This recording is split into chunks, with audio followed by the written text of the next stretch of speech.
창세기 39장 11절에서 18절의 말씀 우리 한 목소리로 같이 읽겠습니다. 창세기 39장 11절에서 18절까지입니다. 시작. 그러할 때에 요셉이 그의 일을 하러 그 집에 들어갔더니 그 집 사람들은 하나도 거기에 없었더라. 그 여인이 그의 옷을 잡고 이르되 나와 동침하자. 그러나 요셉이 자기의 옷을 그 여인의 손에 버려두고 밖으로 나가매 그 여인이 요셉이 그의 옷을 자기 손에 버려두고 도망하여 나감을 보고 그 여인의 집사람들을 불러서 그들에게 이르되 보라, 주인이 히브리 사람을 우리에게 데려다가 우리를 희롱하게 하는도다. 그가 나와 동침하고자 내게로 들어오므로 내가 크게 소리 질렀더니 그가 나의 소리 질러 부름을 듣고 그의 옷을 내게 버려두고 도망하여 나갔느니라 하고 그의 옷을 곁에 두고 자기 주인이 집으로 돌아오기를 기다려 이 말로 그에게 말하여 이르되 당신이 우리에게 데려온 히브리 종이 나를 희롱하려고 내게로 들어왔으므로 내가 소리질러 불렀더니 그가 그의 옷을 내게 버려두고 밖으로 도망하여 나간나이다. 아멘. 오늘 말씀의 제목은 죄를 멀리하고 유혹의 순간에 진리를 택하라 라는 제목으로 말씀을 나눕니다. 요셉이 용모가 심히 준수하고 아름다웠다, 또 자태가 아름다웠다 라고 얘기하고 있어요. 그러면서 이제 보디발의 아내가 이런 요셉을 보고서 혹해가지고 함께 동침하자고 유혹을 한 거죠. 자, 그런데 요셉은 어떻게 했습니까? 그녀와 함께 있는 것조차 거부하죠. 화근이 될 수 있는 것은 처음부터 차단하겠다라는 의지를 보인 겁니다. 요셉은 전혀 죄의 기회를 주지 않은 겁니다. 자기의 인격과 양심을 지켜나갈 수가 있었던 거예요. 그런데 이렇게 요셉이 강하게 반발하면 반발할수록 보디발의 아내가 더 매력을 느꼈던 것 같아요. 그래서 이제 날마다 요셉을 유혹합니다. 그러니까 보디발의 아내는 요셉을 볼 때마다 이제 동침하자고 반복해서 이제 나온 겁니다. 요셉에 대한 그녀의 욕망이 이제 극에 달하게 되는 그러던 어느 날 이제 그녀에게 절호의 찬스가 온 거예요. 내용과 문제 1번을 보시면 요셉이 유혹받을 때 집안에는 누가 있었습니까? 자, 11절을 읽어보겠습니다. 시작. 그러할 때에 요셉이 그의 일을 하러 그 집에 들어갔더니 그 집 사람들은 하나도 거기에 없었더라. 자, 요셉이 유혹을 받을 때 집안에는 사람들이 하나도 없었다라는 거예요. 종들이 집안에 하나도 없는 그 틈을 타서 이 보디발의 아내가 요셉을 붙잡은 겁니다. 보디발의 아내는 지금이 마지막 절호의 기회다라고 생각을 하고서는 요셉의 옷을 강하게 붙잡고 자신의 소원을 꼭 이루어내겠다라는 어떤 강한 집념을 이제 보이는 겁니다. 그러니까 지금 보디발의 아내의 모습을 보면 7절에서는 처음에는 눈짓만 합니다. 그러다가 그 후에는 요셉에게 동침을 요구하고요. 그러다가 10절에 보면 매일매일 동침을 요구하다가 드디어 이제 요셉의 옷을 붙잡고는 격렬한 이제 육체적인 행위까지 행하는 겁니다. 그러니까 마음에서 시작된 이 죄가 결국에는 그 사람을 완전히 사로잡아 버려서 이제 행동까지 강하게 표출되는 그 과정을 어떻게 보면 생생하게 지금 보여주고 있는 겁니다. 자, 내용과 참대 2번을 보시면 요셉은 주인의 아내가 옷을 붙잡고 유혹할 때 어떤 행동을 취합니까? 자, 12절을 읽어보겠습니다. 시작. 그 여인이 그의 옷을 잡고 이르되 나와 동침하자. 그러나 요셉이 자기의 옷을 그 여인의 손에 버려두고 밖으로 나가매. 자, 요셉은 주인의 아내가 자신의 옷을 붙잡고 유혹하니까 어떻게 했어요? 조금도 지체하지 않고 즉각 자신의 옷을 벗어던지고 뛰쳐나가 버립니다. 그러니까 요셉은 죄의 유혹이 올 때 그 상황에서 벗어나기 위해서 신속하게 행동했다라는 것을 보여주고 있는 겁니다. 그러니까 요셉은 보디발의 아내의 그 집요한 유혹의 손길에서 벗어나기 위해서 마치 전쟁터에서 쫓기는 병사처럼 급박하고 필사적인 태도로 도망했다라는 거예요. 그러니까 요셉은 지금 보디발의 아내와 함께 있던 그 방에서 나가서 집안 어디 다른 곳에 잠시 피한 게 아니라 아예 그 집을 떠나서 바깥으로 나가버린 거예요. 그러니까 요셉은 죄를 범할 그 요인이 있는 곳으로부터 자신을 철저하게 분리시키면서 자신의 성결함이 훼손되는 것을 막았던 겁니다.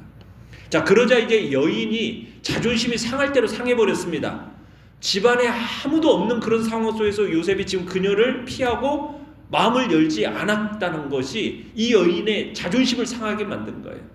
그러니까 요셉은 어떻게 보면 확고한 자신의 가치관에 따라 살아가는 원칙적인 사람이라서 지금까지 자기를 거부했다는 것은 지금까지 생각하지 못했는데, 이 상황, 어떻게 보면 정을 나눌 만한 그런 상황이 아니어서 자기를 거부한 거라고 생각을 했었는데, 이건 좋은 기회가 왔는데도 불구하고 요셉이 이 기회를 버리고 오히려 도망하는 것을 보고서는 이 요셉의 본심을 아는 거죠. 아, 이 요셉의 마음에는 내가 나를 향한 어디에도 그 마음이 없구나. 이걸 이제 깨닫고서는 이제는 요셉에 대해서 어떤 선망의 대상이 아니라 증오의 대상으로 이제 바뀝니다. 그래가지고 안 갚음하겠다라는 그런 태도로 이제는 치명적인 해를 끼칠 만한 거짓, 음모를 이제 이 여인이 꾸미는 것을 보게 되죠. 자, 연구와 묵상 문제 3번을 보시면, 자, 요셉은 왜 자신의 옷을 버려두고 그렇게 급하게 도망갑니까? 자, 아무런 목격자도 없는 그 순간, 이 순간은 요셉에게 있어서도 강렬한 유혹이었기 때문입니다. 강렬한 유혹. 그래서 요셉은 이 그녀의 유혹을 강하게 거부하고 자신의 옷을 버려두고 지금 급하게 현장을 빠져나간 거예요. 자, 그러면 이제 13절로 15절도 읽어보겠습니다. 13절에서 15절 시작. 그 여인이 요셉이 그의 옷을 자기 손에 버려두고 도망하여 나감을 보고 그 여인의 집사람들을 불러서 그들에게 이르되, 보라, 주인이 히브리 사람들을 우리에게 데려다가 우리를 희롱하게 하는도다. 그가 나와 동침하고자 내게로 들어오므로 내가 크게 소리 질렀더니 그가 나의 소리 질러 부름을 듣고 그의 옷을 내게 버려두고 도망하여 나갔느니라 하고. 자, 보디발의 아내가 자기에게 옷을 버리면서까지 막 도망가는 요셉을 보니까 이제 이 보디발의 아내의 마음이 돌변한 겁니다. 이전에 요셉을 향하여 가지고 있던 그 사모하는 마음이 이제는 오히려 불타오르는 욕정이 오히려 어떻게 됐어요? 강한 분노와 수치심, 이것으로 변하면서 증오의 마음이 이제 생긴 거예요. 그래서 요셉에 대한 어떤 이 요셉의 이런 단호한 태도에 대해서 화가 나서 이제 요셉의 옷이 자신의 손에 딱 들어온 이런 상황을 이용해서 이제 요셉을 범죄자로 몰아가는 겁니다. 자, 보디발의 아내가 이제 소리를 지르는 거죠. 집안 사람들을 불러 모읍니다. 요셉이 자기를 범하려고 했다. 그러면서 자기를 소리를 지르면서 옷만 벗어놓고 지금 도망갔다라고 지금 이야기를 꾸며내는 거예요. 무슨 일이 있었는지 목격자, 증인 하나도 없잖아요. 그러니까 이제부터는 요셉과 어떻게 보면은 여인의 엇갈리는 증언만 있을 텐데 누구의 말이 이기겠어요? 목소리 큰 사람이 이기는 거고, 또 애굽의 상류층 여인하고 요셉은 노예에 불과하니까 오히려 이제 상류층 여인인 이 보디발의 아내의 목소리가 당연히 크게 들리겠죠. 자, 그러면서 여기에서 이런 얘기했어요. 우리에게 히브리 사람들을 우리에게 데려다가 우리를 희롱하는도다. 우리를 희롱하기 위해서 데려왔다. 보디발의 아내는 지금 보디발이 요셉을 가정총무로 세운 의도를 이런 표현을 통해서 지금 왜곡시키고 있습니다. 그러니까 공격의 표적을 누구에게로 돌리냐면 주인에게로 돌리고 있는 거예요.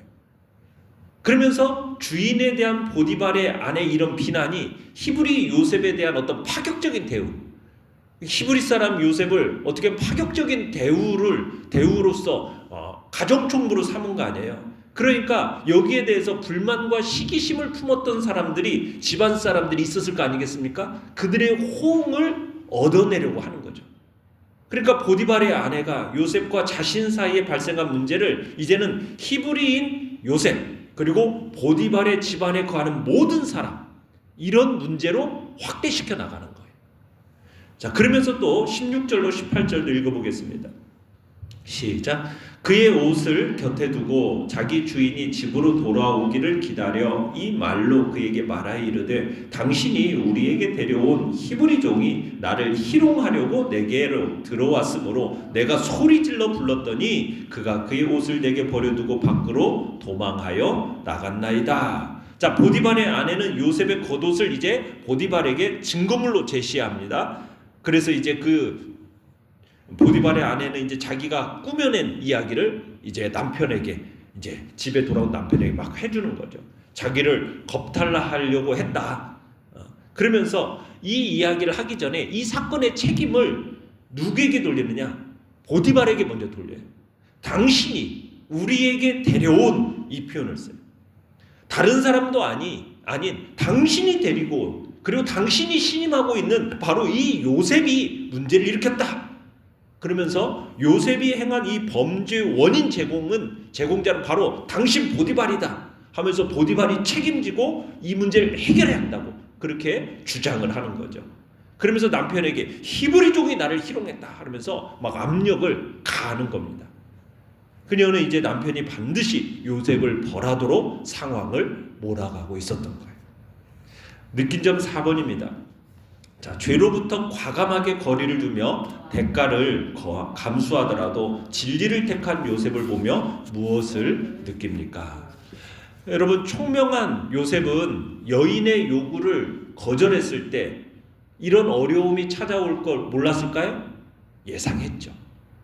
그럼에도 불구하고 요셉은 진리의 길을 택합니다.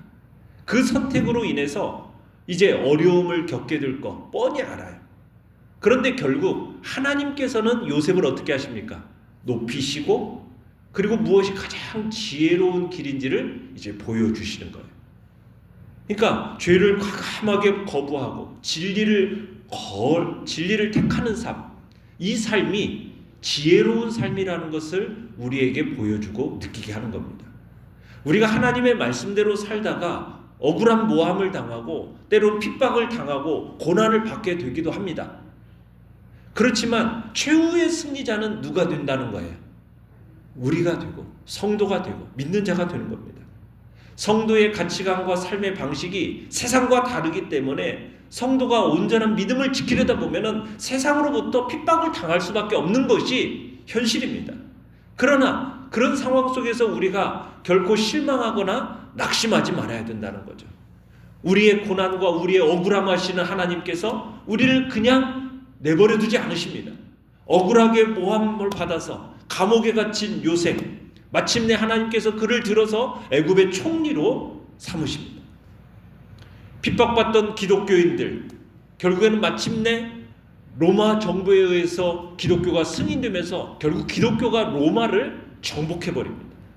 그러니까 지금은 비록 성도들이 믿음을 지키기 위해서 때로는 모함도 당하고 고난도 받지만은 마침내는 악한 자들을 누르고 최후의 승리를 거두게 될 거라는 믿음 속에서 우리는 어려움 속에서도 끝까지 진리를 선택하는 것, 그것이 가장 지혜로운 길이라는 사실을 우리가 확인하면서 믿음의 길, 지혜의 길, 말씀을 따라 순종의 길을 걸어가는 복된 자리에 있기를 간절히 축원합니다.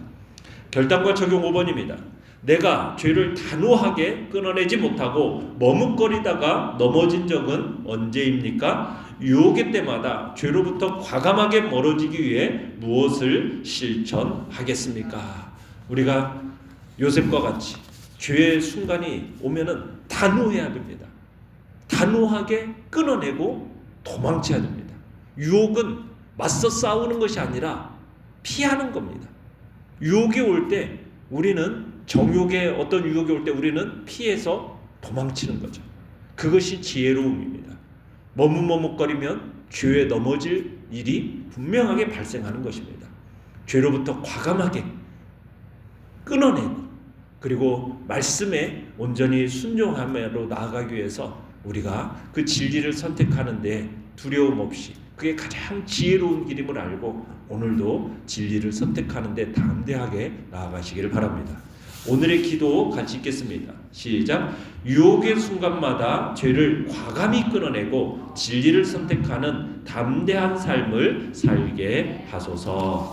아멘.